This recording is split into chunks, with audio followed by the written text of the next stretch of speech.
우리 다 같이 사도신경으로 신앙 고백하겠습니다. 전능하사 천지를 만드신 하나님 아버지를 내가 믿사오며 그 외아들 우리 주 예수 그리스도를 믿사오니 이는 성령으로 잉태하사 동정녀 마리아에게 나시고 본디오 빌라도에게 고난을 받으사 십자가에 못 박혀 죽으시고 장사한 지 사흘 만에 죽은 자 가운데서 다시 살아나시며 하늘에 오르사 전능하신 하나님 우편에 앉아 계시다가 저리로서 산 자와 죽은 자를 심판하러 오시리라. 성령을 믿사오며 거룩한 공회와 성도가 서로 교통하는 것과 죄를 사하여 주시는 것과 몸이 다시 사는 것과 영원히 사는 것을 믿사옵나이다. 아멘. 찬송가 310장입니다. 아, 하나님의 은혜로 함께 찬송하겠습니다.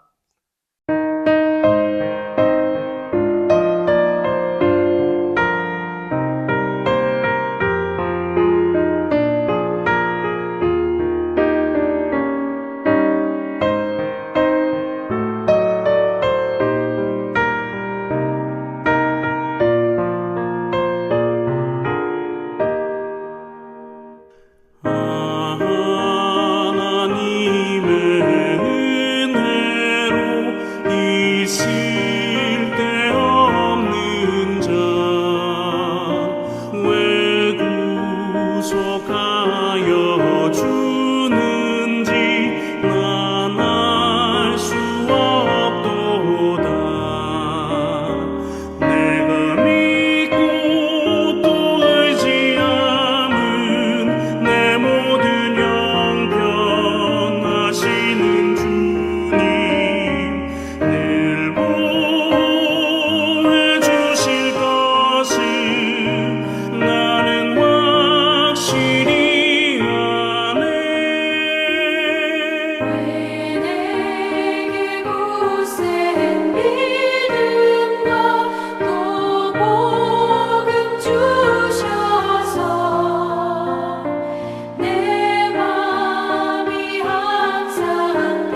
우리가 묵상할 하나님의 말씀은 열왕기하 6장 1절부터 14절까지 말씀입니다.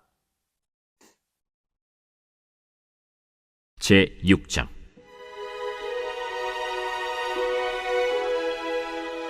선지자의 제자들이 엘리사에게 이르되, 보소서, 우리가 당신과 함께 거주하는 이곳이 우리에게는 좁으니 우리가 요단으로 가서 거기서 각각 한 제목을 가져다가 그곳에 우리가 거주할 처소를 세우사이다. 가라. 청하건대 당신도 종들과 함께 하소서. 내가 가리라. 하고 드디어 그들과 함께 가니라. 무리가 요단에 이르러 나무를 베더니 한 사람이 나무를 벨 때 쇠도끼가 물에 떨어진지라. 내 주여, 이는 빌려온 것이니이다. 어디 빠졌느냐? 함에 그곳을 보이는지라. 엘리사가 나뭇가지를 베어 물에 던져 쇠도끼를 떠오르게 하고 이르되, 너는 그것을 집으라. 하니 그 사람이 손을 내밀어 그것을 집으니라. 그때에 아람 왕이 이스라엘과 더불어 싸우며 그의 신복들과 의논하여 이르기를, 우리가 아무데 진을 치리라 하였더니 하나님의 사람이 이스라엘 왕에게 보내 이르되, 왕은 삼가 아무 곳으로 지나가지 마소서. 아람 사람이 그곳으로 나오나이다. 이스라엘 왕이 하나님의 사람이 자기에게 말하여 경계한 곳으로 사람을 보내 방비하기가 한두 번이 아닌지라. 이러므로 아람 왕의 마음이 불안하여 그 신복들을 불러 이르되, 우리 중에 누가 이스라엘 왕과 내통하는 것을 내게 말하지 아니하느냐? 우리 주 왕이여, 아니로소이다. 오직 이스라엘 선지자 엘리사가 왕이 침실에서 하신 말씀을 이스라엘의 왕에게 고하나이다. 너희는 가서 엘리사가 어디 있나 보라. 내가 사람을 보내어 그를 쳐버리라. 보라, 그가 도단에 있도다 하나이다. 왕이 이에 말과 병거와 많은 군사를 보내매 그들이 밤에 가서 그 성읍을 에워쌌더라. 네, 사랑하는 성도님들, 하나님께서는 언제나 우리에게 신실하게 그 약속을 지키시는 그런 분이십니다.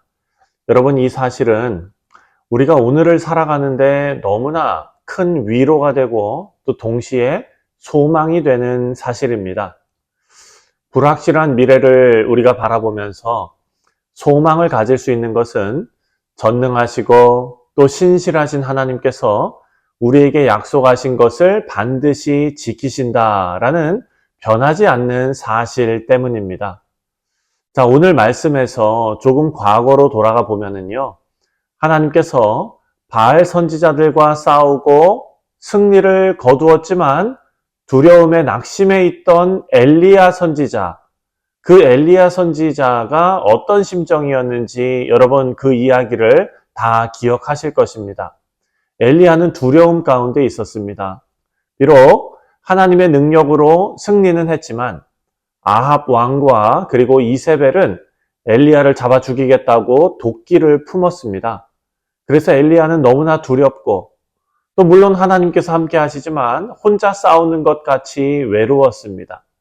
그때 하나님께서 엘리야를 위로하시면서 혼자라고 생각하지 마라. 바알에 무릎 꿇지 않은 남은 자 7천을 내가 남겨두었다라고 말씀하십니다. 여러분, 그리고 세월이 지나서 오늘 본문으로 돌아오면은요, 이 말씀을 묵상하면서 북이스라엘은 우상숭배로 타락해서 신실한 하나님의 백성이 전혀 없을 것처럼 보입니다. 하지만 그렇지 않다는 것을 알 수 있습니다. 시대는 어둡지만 하나님께서 남겨두신 7,000명의 신실한 자들이 있었다라는 것입니다. 물론 북이스라엘 전체 인구수에 비교하면 적은 숫자지요. 하지만 하나님을 경외하는 자들이 있었다는 것입니다. 특히 엘리사가 하나님을 섬기면서 적극적으로 활동하는 모습을 그들이 보면서 이들은 마음속에 고무되었고 또 특히 4장에서 우리가 살펴본 대로 엘리사가 신실한 하나님의 백성들에게 베푼 그 기적의 소문, 그 소문들이 많은 사람들에게 퍼졌을 것입니다. 그래서 많은 사람들은 선지자가 되기 위해서 엘리사에게 몰려왔습니다. 오늘날로 말하면은 신학교에 신학생들이 꽉 찬 상황입니다. 그래서 오늘 본문을 보면은요, 이들을 위해서 그 숙소가 너무나 비좁아졌기 때문에 오늘 본문 1절부터 2절을 보면 신학교 기숙사 확장 공사를 시작합니다. 1절과 2절입니다. 선지자의 제자들이 엘리사에게 이르되 보소서 우리가 당신과 함께 거주하는 이곳이 우리에게는 좁으니 우리가 요단으로 가서 거기서 각각 한 제목을 가져다가 그곳에 우리가 거주할 처소를 세우시이다 하니 엘리사가 이르되 가라 하는지라. 자, 이렇게 신학교 기숙사를 짓기 위해서 요단에서 벌목을 시작합니다. 그런데 문제가 발생했습니다. 한 학생이 나무를 베던 중에 도끼를 강물에 빠뜨린 것입니다. 도끼를 얼마나 세게 휘둘렸으면 도끼가 강물에 빠졌을까? 여러분, 이 사실을 통해서 이 지금 신학교 기숙사를 짓고 있는 이들이 얼마나 흥분해서 기쁨으로 일했을지 우리가 짐작할 수가 있습니다. 이들의 마음은 기쁨에 넘쳤겠지만 도끼가 강물에 빠져서 찾을 수 없게 된 것은 큰일이었습니다. 여러분, 지금 엘리사가 활동하는 이 시기는요, 청동기 시대에서 철기 시대로 바뀐 지 얼마 되지 않는 그런 시점입니다. 그래서 철기 제품은 아주 귀했습니다. 오늘 본문에 나오는 도끼를 빌려온 것이다 라고 말하는 이 빌리다 라는 단어는요, 구걸하다 라는 의미를 가진 단어입니다. 기대를 가지고 신학교의 기숙사 건축을 위해서 도끼를 애걸복걸해서 간신히 빌렸는데 그 도끼가 강물에 빠진 것입니다. 그런데 사건의 해결은 의외로 너무나 쉬웠습니다. 6절과 7절입니다. 하나님의 사람이 이르되 어디 빠졌느냐 하매 그곳을 보이는지라.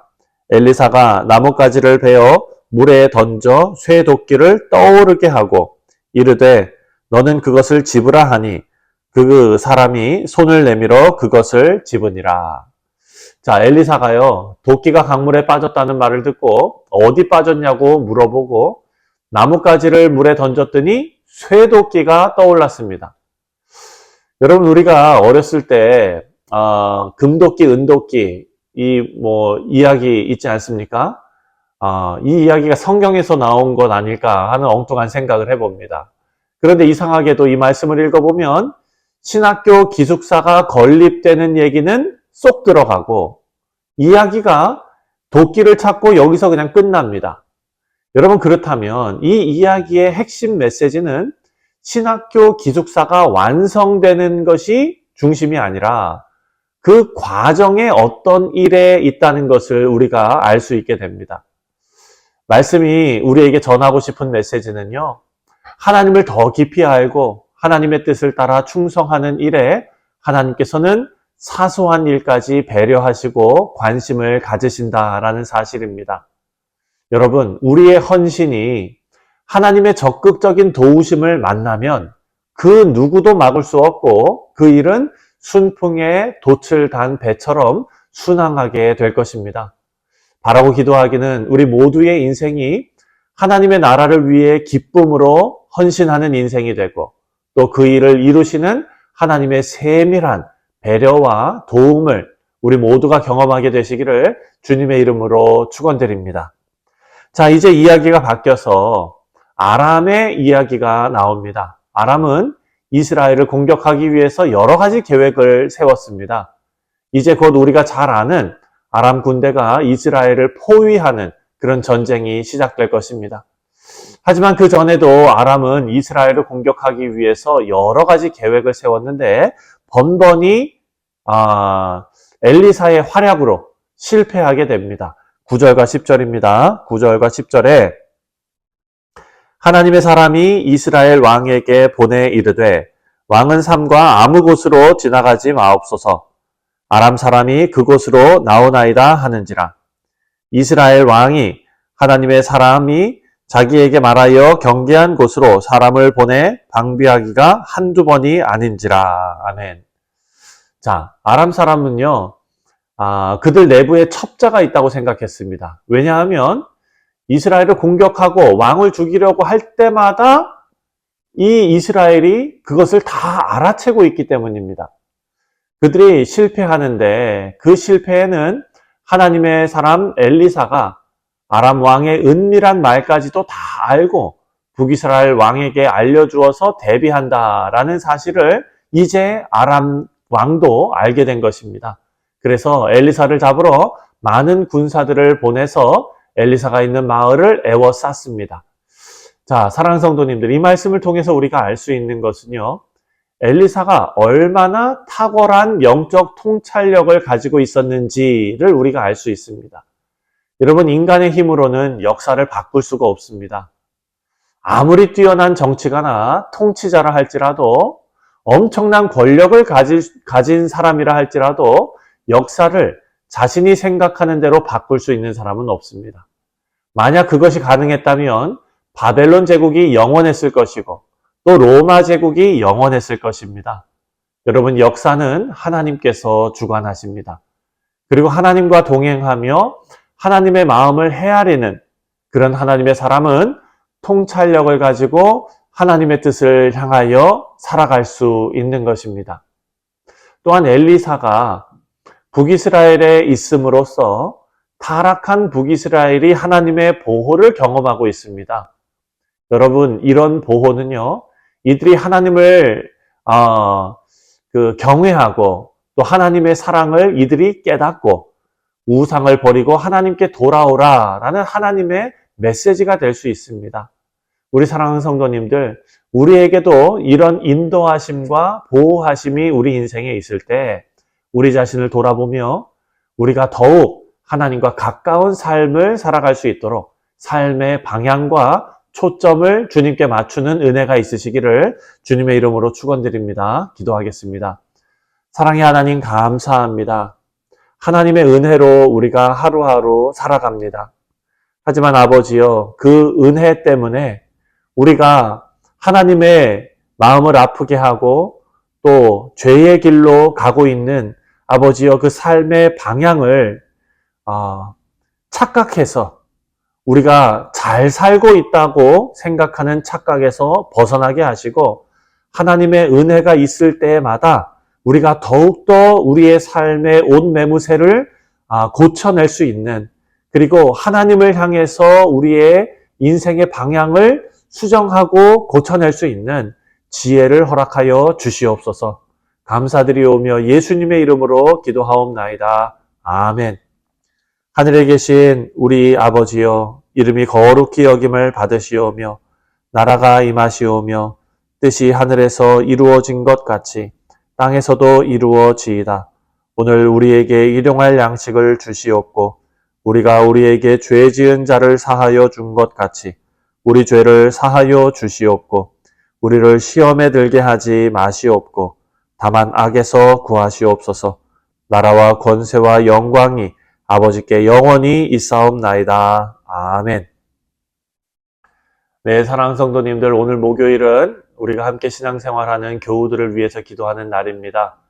가장 먼저 육신의 연약함으로 또 질병 가운데 하나님 앞에 기도하는 성도들, 하나님께서 은혜로 그들을 붙잡아 주시고 하루속히 말끔히 회복될 수 있도록 위해서 기도해 주시기를 바랍니다. 그리고 우리 사랑하는 성도들, 사업과 직장과 가정과 특별히 우리 자녀들의 학업 위에 하나님의 은총이 함께 하도록 우리가 함께 기도하겠습니다. 다 같이 우리 교우들을 위해서 한 목소리로 기도하겠습니다.